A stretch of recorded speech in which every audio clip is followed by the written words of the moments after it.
अस्सलामुअलैकुम स्टूडेंट्स, आप देख रहे हैं स्टडी स्केल।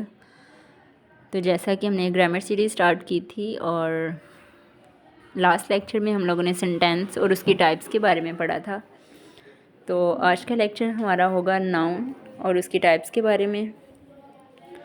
तो चलिए आज का लेक्चर स्टार्ट करते हैं। तो स्टूडेंट्स, सबसे पहले हम पढ़ेंगे नाउन के बारे में and then we will move towards types of noun. तो जैसा कि स्क्रीन पर आपको नज़र आ रहा है कि नाउन बेसिकली कोई भी शख्स, चीज़ या जगह का नाम। जैसे लास्ट में हमने पढ़ा था कि सेंटेंस कैसे बनता है। सेंटेंस में सबसे पहले सेंटेंस के दो पार्ट्स होते हैं, जिसमें सब्जेक्ट और बाकी जितना भी हिस्सा बच जाता है उसको बोलते हैं प्रीडिकेट। तो सेंटेंस में जो सब्जेक्ट यानी जो भी काम हो रहा होता है, यानी जो शख्स काम कर रहा होता है, वो सब्जेक्ट होता है। तो अगर हम उसकी जगह कोई नाम लगा दें या फिर उस पूरे सेंटेंस में किसी शख्स का नाम, ये ज़रूरी नहीं है कि वो एज ए सब्जेक्ट ही यूज़ होगा, वो किसी और तरह से भी यूज़ हो सकता है, लेकिन वो किसी जगह का नाम हो सकता है, किसी शख्स का नाम, किसी चीज़ का नाम। तो वो सारा क्या होगा? नाउन। यानी कि जो भी हम सेंटेंस के अंदर किसी भी शख्स का नाम यूज़ करें, जगह का या चीज़ का, इसको बोलेंगे नाउन। देन इसकी टाइप्स हैं, there are 4 to 5 basic types of noun. कहीं पे 4 मतलब कही जाती हैं, कहीं पे 5 बेसिक जो इसकी टाइप्स हैं वो यही हैं। लेकिन आगे चल के हम इसको डीपली थोड़ा पढ़ेंगे कि और भी इसकी नाउन की बहुत सारी टाइप्स हैं। यानी कि सेंटेंस बनाते हुए हम कहीं भी शख्स, चीज़ या जगह का नाम इस्तेमाल कर रहे होते हैं, कहीं किसी मतलब डायमेंशन में वो यूज़ हो रहा होता है, कहीं किसी डायमेंशन में। तो इस वजह से नाउन की डिफरेंट अदर टाइप्स भी हैं, लेकिन हम बेसिक जो टाइप्स हैं वो 4 to 5 ही हैं, जो इंग्लिश ग्रामर में ज़्यादा यूज़ होती हैं। तो चलें हम पढ़ते हैं। सबसे पहली जो टाइप है वो है common noun, then proper noun, and third one is collective noun, fourth one is abstract noun, and number 5 is material noun. चलें स्टूडेंट्स, अब इसको ज़रा डीपली पढ़ लेते हैं। Noun is a name of person, place, thing और idea. Last में हमने पढ़ा कि सिर्फ शख्स, चीज़ या जगह का नाम। लेकिन आपको पता है कि हम जो ख़याल अपने जहन में सोचते हैं, यानी ख़याल तो ऐसी चीज़ है ना जिसे हम मतलब छू नहीं सकते, हम टच नहीं कर सकते, यानी अपनी सेंसेस से हम उसको सिर्फ सेंस से फील कर सकते हैं। यानी हमारे जो माइंड में ख़यालात चल रहे होते हैं, हम सिर्फ वो सोच सकते हैं, यानी कि हम किसी दूसरे को वो दिखा नहीं सकते। तो इसको भी नाउन बोलते हैं। तो आगे चल के हम पढ़ेंगे कि वो कौन सा नाउन है जिसको सिर्फ हम अपने जहन तक रख सकते हैं। तो जैसा कि फ़र्स्ट एग्जांपल आप देख रहे हैं कि सारा वेंट टू पेरिस। अब इसके अंदर सारा जो है, सारा इसके अंदर मतलब एक शख्स का नाम है, पर्सन है, और पेरिस जो है ये जगह का नाम है। तो अब आपने ये नोटिस करना है कि इसके अंदर कितने नाउन यूज़ हुए हैं। अब सारा went to Paris with Joy to buy a camera. अब आप ये देखिए कि पर्सन का भी नाम आ गया और प्लेस का भी नेम आ गया और आइडिया भी आ गया। जॉय जैसे हम खुशी, उसको सिर्फ अपने तक महदूद रख सकते हैं, यानी कि आइडिया हमारे माइंड के अंदर चल रहा है, लेकिन हम किसी दूसरे को एक्सप्रेस तो कर सकते हैं अपनी फीलिंग्स में, लेकिन हम किसी को दिखा नहीं सकते। और फोर्थ वन है जैसा कैमरा, एक चीज़ का नाम। इसके अंदर चारों चीज़ें आपको मिल गई होंगी कि जो कि नाउन की एग्जांपल हैं। और सेकंड इज़ है ऑनेस्टी इज़ वैल्यूड। अब ऑनेस्टी किस तरह नाउन है ये भी आपको क्लियर हो जाएगा कि ऑनेस्टी ईमानदारी, यानी कि ये भी एक फीलिंग है ना, या हमारी अपनी चीज़ है जिसको हम, ईमानदारी को हम पकड़ तो नहीं सकते ना, हम किसी को उसको पकड़ के दिखा सकते हैं कि किस तरह। हम सिर्फ एक ख़याल है, हमारे अंदर आइडिया है या फीलिंग है, हम उसको सिर्फ अपनी ज़ात तक महदूद रख सकते हैं। तो ये भी क्या है? नाउन। नेक्स्ट है टाइप्स ऑफ नाउन। जैसे कि मैंने आपको बताया था कि मेन जो हैं ये इसकी 4 to 5 ही टाइप्स होती हैं। सबसे पहले आ रही है प्रॉपर नाउन। प्रॉपर नाउन ये ना इसके लिए अपोलोजाइज़ कि इसके अंदर प्रॉपर नाउन और कॉमन नाउन थोड़ा सा मतलब आगे पीछे हो गया। पीछे आपने जो थोड़ा देखा उसमें इसकी सीक्वेंस थोड़ी सी डिस्टर्ब हुई है, बाकी आप इसको देख लीजिएगा। प्रॉपर नाउन में सबसे पहले किसी भी ख़ास शख्स, चीज़ या जगह का नाम, यानी कि ऐसी चीज़ जो एक के अलावा मज़ीद एग्जिस्ट ना करती हो, यानी सिर्फ एक ही चीज़ हो। अब जैसे लाहौर, पूरे पाकिस्तान में पंजाब में एक ही शहर का नाम लाहौर है। फिर अली, अली, अब आप ये सोच रहे होंगे कि अली जो है ये तो डिफरेंट, मतलब कई लोगों का नाम होता है। तो इसमें जो अली है ये इसलिए ख़ास है क्योंकि हमने इसका नेम बता दिया, यानी कि हमने स्पेसिफाइड कर दिया कि हम अली की ही बात कर रहे हैं। तो अगर हम वैसे कह रहे हैं, ही कह रहे हैं या कुछ भी, मतलब हम उसको ज़्यादा लोगों में एक शख्स को मुखातिब कर रहे हैं, तो फिर ये किस में आएगा? प्रॉपर में। उसके बाद नेक्स्ट है एफिल टावर। तो एफिल टावर भी जैसे कि आप जानते हैं कि ये मतलब एक फेमस प्लेस है, इसके अलावा तो कहीं और हम नहीं देख रहे होते, तो ये भी प्रॉपर में ही आएगी। सेकंड है कॉमन नाउन। कॉमन उसके नाम से ही ज़ाहिर है, यानी ऐसी चीज़ जो बहुत जनरल हो, यानी कि स्पेसिफाइड ना हो किसी भी एक पर्सन के अलावा, यानी बहुत सारी चीज़ों के वो नेम हों या बहुत सारी जगहों के नाम हों। बहुत सारी जगहों के नाम तो नहीं हो सकते, खैर इसमें हम ये कलेक्टिव करके ना, यानी ज़्यादा चीज़ों को एक ही में हम बाउंड कर रहे होते हैं। जैसे कि हम सिटी कह रहे हैं, अब हमें नहीं पता हम किस सिटी की बात कर रहे हैं। बॉय कह रहे हैं, जैसे ऊपर हमने अली का नाम यूज़ कर दिया, यानी उसका स्पेसिफाइड नाम बता दिया, तो इसका मतलब है वो ख़ास हो गया। अब नीचे हमने सिंपल टावर लिख दिया। अब टावर तो और भी बहुत सारे हैं, लेकिन हमें कैसे पता चलेगा कि हम किस टावर की बात कर रहे हैं? तो यही रीज़न है कि हम इसको कॉमन में ऐड करते हैं। नंबर थर्ड है कलेक्टिव नाउन। कलेक्टिव नाउन यानी ऐसा नाउन, ऐसी चीज़ें या ऐसे अशख़ास या कोई भी ऐसी प्लेसेस जिसको हम इकट्ठा यानी बाउंड करके एक जगह पे रखते हैं, उसको क्या बोलते हैं? Collective noun. यानी कि हम सबको इकट्ठा ही रखें एक जगह पे, यानी एक वर्ड में उसको सम अप कर दें, वो क्या होता है? Collective noun. चीज़ें तो वो ज़्यादा हैं, यानी बैकग्राउंड में वो ज़्यादा चीज़ें हैं, लेकिन जब हम उसको मीन्स के बोल रहे हैं या किसी को बता रहे हैं, तो हम सबको इकट्ठा बता रहे हैं। अब जैसा कि टीम में ज़्यादा लोग शामिल होते हैं ना, यानी कि ज़्यादा पर्सन होते हैं, लेकिन हम उसको एक वर्ड में सम अप कर रहे हैं कि टीम। और क्लास, जैसे कि क्लास में बहुत सारे स्टूडेंट्स बैठे होते हैं, हम किसी एक को स्पेसिफाइड नहीं कर रहे, बल्कि हमने सभी स्टूडेंट्स को इकट्ठा करके एक ही वर्ड में सम अप कर दिया, तो ये क्या हुआ? Collective noun. जैसे फ्लॉक, यानी कि हमने किसी एक एनिमल की बात नहीं की, हमने ज़्यादा एनिमल्स को इकट्ठा एक ही जगह पे बताया, तो ये भी क्या है? Collective noun. नेक्स्ट है एब्स्ट्रैक्ट नाउन। जैसा कि ऊपर मैंने आपको बताया था कि ऐसी फीलिंग या ऐसा आइडिया जो हम किसी दूसरे को, मतलब फीलिंग और आइडिया तो हम सिर्फ अपने तक महदूद रख सकते हैं ना, या हम किसी को बोल के बता सकते हैं, लेकिन हम किसी को दिखा नहीं सकते, तो इसको क्या बोलेंगे? Abstract noun. यानी कि ऐसी खसूसियत, ऐसी चीज़ जो हम सिर्फ खुद महसूस कर सकें या हमारे माइंड में वो चीज़ आ सके, हम किसी दूसरे को वो टच ना करवा सकें। जैसा काइंडनेस, रहमदिली हमारे दिल में है, हम इसको फ़ील कर सकते हैं, हम इसकी क्वालिटी बता सकते हैं कि ये क्या चीज़ होती है, लेकिन हम किसी को दिखा नहीं सकते। दिखाने से मुराद ये कि हम अमल करके तो दिखा सकते हैं, लेकिन मतलब हम किसी को टच करके नहीं बता सकते। तो इसी तरह करेज, हैप्पीनेस, होप सो क्या आप समझ रहे होंगे? You are getting what I am teaching? Okay, अब नेक्स्ट मूव करते हैं। स्टूडेंट्स, जैसा कि मैंने आपको स्टार्ट पर बताया था कि नाउन की बेसिक टाइप्स वही हैं, लेकिन उसके आगे मज़ीद हम उसको क्लासिफाइड करते हैं। जैसा कि आप देख रहे हैं, countable, uncountable, material, possessive, compound and Geraint.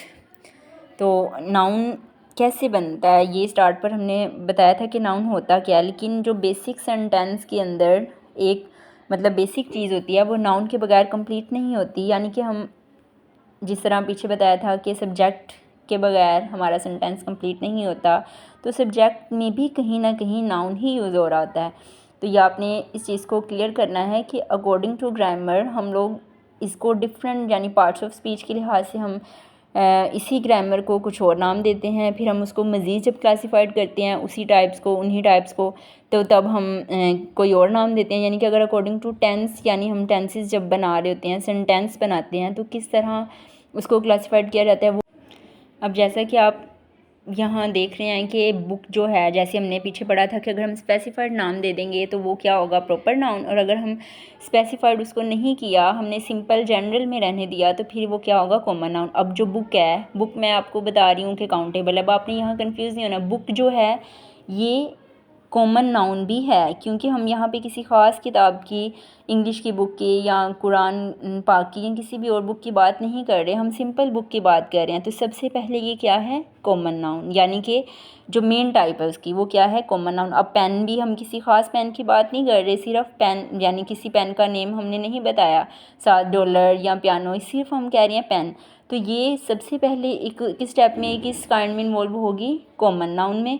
Then अगर हम ये देखें कि ये काउंटेबल है या मज़ीद, इसको जब हम क्लासीफाइड करेंगे तो ये किस में आ रहा है, तो ये मज़ीद क्लासीफाइड करने से काउंटेबल, यानी अगर उस सेंटेंस में ऑप्शन, यानी एक आपको MCQs है और उसमें ऑप्शन दिया गया है कि ये बुक जो है ये क्या है, तो अगर उसमें कॉमन नाउन का है तो सबसे पहले तो आप कॉमन पे टिक करेंगे। लेकिन अगर वो अकॉर्डिंग टू काउंटेबल, अनकाउंटेबल या मज़ीद उसको क्लासिफिकेशन में पूछ रहा है, तो देन आप किस पे करेंगे, काउंटेबल पे। और अगर ऑप्शन दोनों हों तो फिर आप बोथ पे टिक करेंगे। तो इस चीज़ को आपने जहन में रखना है कि सबसे पहले ये टाइप जो है ये कॉमन नाउन है और उसके बाद क्या है, काउंटेबल, यानी हम इसको गिन सकते हैं। अब स्टूडेंट्स भी हम काउंट कर सकते हैं, पेन्स भी काउंट कर सकते हैं, यानी कि हम ये कॉमन नाउन के बाद क्या है, काउंटेबल नाउन। होप सो आपको यहाँ तक ये चीज़ क्लियर हो गई होगी। सेकंड है अनकाउंटेबल नाउन। अनकाउंटेबल नाउन ऐसे नाउन जो हम गिन नहीं सकते, जैसा कि वाटर, वाटर को कभी भी हम काउंट नहीं कर सकते, मतलब उसकी क्वांटिटी तो बता सकते हैं कि ये कितनी इसकी मिकदार है या कितनी ये चीज़ है, मतलब एक मेजरमेंट के हिसाब से मिलीमीटर कितना पानी है, लेकिन हम लोग उसको मतलब पकड़ के गिन तो नहीं सकते। राइस, चावल हम कभी भी काउंट नहीं कर सकते। इंफॉर्मेशन, मालूमात, हम मतलब अब मालूमात, हाँ, एक आइडिया है ना, यानी कि जब सबसे पहले जो हमने पीछे पढ़ा था कि ये सिर्फ हम अपने जहन तक रख सकते हैं कि इन्फॉर्मेशन खुद हमने ये गेन किया है, लेकिन हम किसी दूसरे को इन्फॉर्मेशन मतलब टच करके नहीं दिखा सकते। तो पहले ये क्या है, पीछे हमने काइंड पढ़ी थी एब्स्ट्रैक्ट, देन क्या है, uncountable. Next one is material noun. Material यानी किसी भी धात को, कोई भी धात है, धात जैसे लकड़ी, लोहा, चांदी, कोई भी चीज़ है, ये सारी किस में आएगी, मटेरियल नाउन में। और अगर वो जैसे गोल्ड एक ख़ास धात का नाम है ना, तो फिर ये किस में आ जाएगी, प्रॉपर नाउन, यानी पहले इसकी मेन टाइप इसको आपने देखना है, उसके बाद क्या है इसकी सब टाइप्स। आई होप सो आपको अब चीज़ें आहिस्ता आहिस्ता क्लियर हो रही होंगी। पहले हमने इसकी बेसिक टाइप्स को देखना है, देन इसको क्या करना है, मज़ीद इसकी सब डिवीजन करनी है। नेक्स्ट है पोजेसिव नाउन। पोजेसिव नाउन क्या होता है, अच्छा, जहाँ पर हम लोग अपनी मलकियत ज़ाहिर करें, यानी कि अपने आप को शो करवाएं कि ये किस चीज़ की बात, सॉरी, अपने आप को नहीं, या किसी भी चीज़ की, किसी भी पर्सनस की हम उसकी ओनरशिप या उसकी मलकियत को ज़ाहिर करवाना हो, तो देन हम क्या यूज़ करते हैं, एपोस्ट्रोफी, और इसके साथ क्या इजाफ़ा करते हैं, एस का। अब अगर हम सिंपल एस का इजाफ़ा करेंगे तो वो हमारी अकॉर्डिंग टू ग्रामर सेंटेंस गलत हो जाएगा। तो अगर हम उसको एपोस्ट्रोफी लगा कर, या आप देख रहे होंगे अलीज़ बुक, अलीज़ के ऊपर एपोस्ट्रोफी लगा के अली के साथ फिर एस का इजाफ़ा किया गया, तो ये क्या है, पोजेशन, यानी उसकी मलकियत को ज़ाहिर कर रहा है। अब ये अलीज़ बुक का मतलब क्या है कि अली की ही किताब की बात हो रही है। द टीचर्स पेन, टीचर के कलम की ही बात की जा रही है, यानी कि अगर हम लोग उसको उसकी मतलब एपोस्ट्रोफी ख़त्म कर देते हैं तो फिर टीचर्स पेन, टीचरों का पेन, वो सेंटेंस हमारा किसी और फॉर्म में चला जाएगा। तो इसलिए आपने एपोस्ट्रोफी का ख़ास ख्याल रखना है। और आपने यहाँ पे मैं एक और चीज़ क्लियर करूँगी कि एपोस्ट्रोफी जो है ये एस से पहले लगानी है। ये जो होते हैं ना, मतलब जो एस पर ख़त्म नहीं होते, उनके साथ एपोस्ट्रोफी लगा कर फिर एस लगाना है। और ऐसी चीज़ें जो एस पर ख़त्म हों, यानी ऑलरेडी वो एस पर ख़त्म हो रही हैं, तो फिर आपने उसकी एपोस्ट्रोफी लगानी है एस के बाद, और उसके बाद आपने एस का एडिशन नहीं करना। ये बात आप नोट डाउन कर लें कि आपने एपोस्ट्रोफी, अगर लास्ट पर किसी नाउन के एस आ रहा है तो फिर आपने, जैसे टीचर्स, अगर हमने ज़्यादा टीचरों की बात की, यानी ज़्यादा उस्ताज़ा की बात कर रहे हैं, तो देन हम क्या करेंगे, एपोस्ट्रोफी बस लगा देंगे, उसके बाद एस नहीं लगाएंगे। लेकिन यहाँ पे हम एक टीचर की बात कर रहे थे, ये टीचर्स पेन का मतलब है एक टीचर का पेन। अगर हम कहते टीचर्स पेन, ऑलरेडी अगर वो प्लूरल नाउन होता तो देन हमने क्या करना था,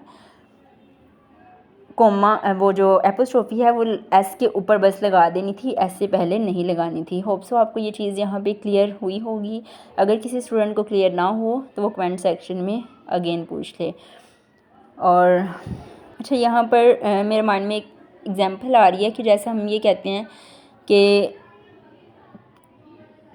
सिक्स क्लास रजिस्टर हम बात करते हैं, क्लास अटेंडेंस रजिस्टर, तो वो क्लास की लास्ट पर तो ऑलरेडी हमारे पास एस मौजूद है, तो तब हम क्लासेस यानी उसको एपोस्ट्रोफी लगाकर एस नहीं लगाएंगे, हम डायरेक्ट एस के ऊपर एपोस्ट्रोफी लगा देंगे, उसको मज़ीद एस का एडिशन नहीं करेंगे। तो यानी जो चीज़ें एस पे ऑलरेडी ख़त्म हो रही होंगी उसके साथ एपोस्ट्रोफी का इजाफा नहीं करेंगे। Now we are moving towards next type of noun and that is compound noun. Compound यानी कि जोड़ा किसी भी चीज़ का। कंपाउंड यानी दो या दो से ज़्यादा नाउन, दो या दो से ज़्यादा वर्ड्स जब हम एक जगह इकट्ठे लिखते हैं तो उसको क्या बोलते हैं? Compound noun. यानी ऐसे इसम जो दो या दो से ज़्यादा हों। अब आपको जैसे पीछे बताया था कि किसी भी शख्स, चीज़ या जगह का नाम, अब एग्जांपल्स में आप देख रहे होंगे कि फ़र्स्ट जो है स्कूल, ये जगह का नाम यानी कि इंस्टीट्यूट का नेम है। तो अब जो हम नेक्स्ट है बैग, ये चीज़ का नाम है। तो स्कूल और बैग ये मतलब इकट्ठा आ गया, इन दोनों नाउन्स को हमने जोड़ के लिख दिया, तो ये क्या हो गया? Compound noun. अब एक और चीज़, यहाँ पे हम स्कूल के साथ एपोस्ट्रोफी लगाकर एस लगाते, स्कूल्स बैग, यानी कि वो उस अदारे का बैग हो गया। अब ये चीज़ देखिए, यहाँ पे हमने स्पेसिफाइड उसी अदारे की, सिर्फ अब अदारे का तो बैग, मतलब आप सोचने वाली चीज़ है ना। अगर हम ये यहाँ पर ये कहें कार्स पार्क या पार्क्स कार, लास्ट वाली एग्जांपल देखें, अगर हम पार्क पहले लगा दें, इसके ऊपर एपोस्ट्रोफी लगा के ऐसे लगाएं पार्क्स कार, तो फिर वो पोजेशन उसकी ज़ाहिर करेंगे। अब यहाँ पे कार पार्क का मतलब क्या है? यानी पार्किंग वाली जगह।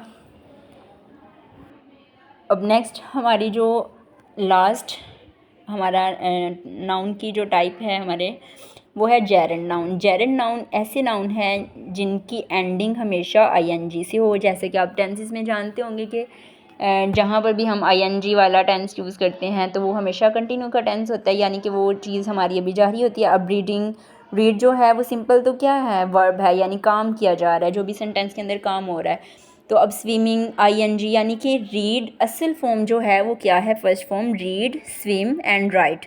अब उन सब के साथ हमने आईएनजी का एडिशन किया तो ये क्या बन गया? जेरेंड नाउन, यानी कि हमने उसके साथ आईएनजी को मज़ीद बढ़ा दिया। अब जो भी ऐसे नाउन ये हैं तो रियल में नाउन, यानी अकॉर्डिंग टू टेंसेस ये क्या हैं? अकॉर्डिंग टू टेंसेस ये वर्ब हैं और अकॉर्डिंग टू ग्रामर ये क्या है? नाउन। ये भी आपको साथ साथ चीज़ें क्लियर होती जाएंगी। तो जो चीज़ मतलब मैं बोल रही होती ना, कोशिश किया करें कि उसको साथ नोट डाउन कर लें, ताकि जब हम नेक्स्ट चीज़ पे मूव करें तो आपको ये चीज़ें क्लियर होती जाएं। अब ऐसे नाउन जिनकी एंडिंग आईएनजी से हो वो क्या होते हैं? Gerund noun. इसके अलावा और भी बहुत सारे नाउन्स होते हैं, जैसे सिंगुलर नाउन, प्लूरल नाउन, वो मैंने आपको पीछे क्लियर कर दिया था। तो होप सो आपको आज का लेक्चर समझ में आ गया होगा। अगर किसी स्टूडेंट का कोई क्वेश्चन हो तो वो कमेंट सेक्शन में पूछ सकता है। अल्लाह हाफिज़। Thanks for watching.